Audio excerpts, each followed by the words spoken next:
வாழ்க வையகம், வாழ்க வளமுடன். குருவே துணை.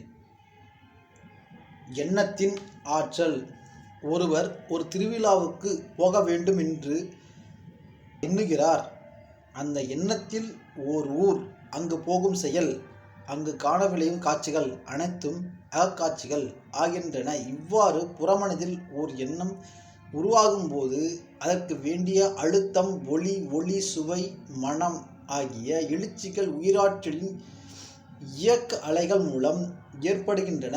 உயிராற்றலை மூளையின் சிற்றலைகளில் எத்தனை கோடி இணைத்தும் அழுத்தம், ஒளி, சுவை, மனம் இவையாக மாற்ற முடியுமோ அத்தனையும் இணைந்து இயங்கிய ஒரு எண்ணத்தில் அகக்காட்சி உருவாகின்றது.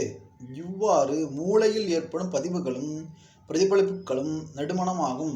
மேலும் இப்பதிவுகள் விந்தணுக்களில் தரப்பதிவாக பதிவு பெறுகின்றன.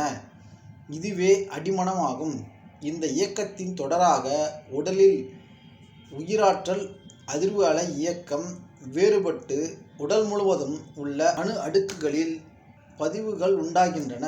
அது மட்டுமன்று, ஒருவர் ஓர் எண்ணம் எண்ணினால் அது பிரபஞ்ச சமஷ்டி உயிரோடு தொடர்பு கொண்டு எண்ணிறந்த மக்கள் மூளையிலும் பதிவாகின்றதோடு பிரபஞ்ச உயிரியல் நிரந்தர பதிவாகவும் ஆகிவிடுகிறது. இவ்வாறு ஒரு தடவை ஒருவர் எண்ணும் எண்ணத்தால் ஏற்படும் உடல், மூளை, தன்னுயிர், பிற உயிர், சமஷ்டி உயிர் பதிவுகள் திரும்ப பிரதிபலிக்கும் போது எண்ணம் தோன்றிய இடத்திலேயே அதிக ஆழமாக செயலாவது இயல்பு.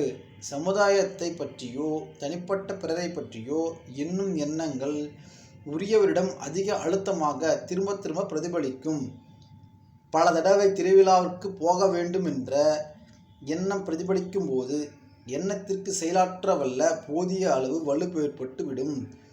இந்த எண்ணத்தால் ஏற்பட்ட உயிராற்றல் விரைவு அதிர்வு அலைகள் உடல் கருவிகளையெல்லாம் ஊக்கி எண்ணத்தை செயலாற்ற தயார் நிலையை செயல்படுத்திவிடும். பிறகு திருவிழாவுக்கு போய் பார்த்து கழிக்கும் செயல் மலர்கின்றன.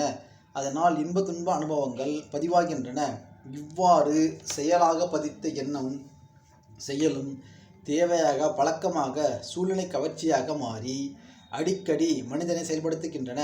இந்த விளக்கத்தை கொண்டு ஒரு எண்ணம் எவ்வாறு பதிவு, பிரதிபலிப்பு, செயலாற்றல், இன்ப துன்ப விளைவுகள் என்ற நான்காக மாற்றம் பெறுகிறது என்பதையும் நன்கு உணரலாம்.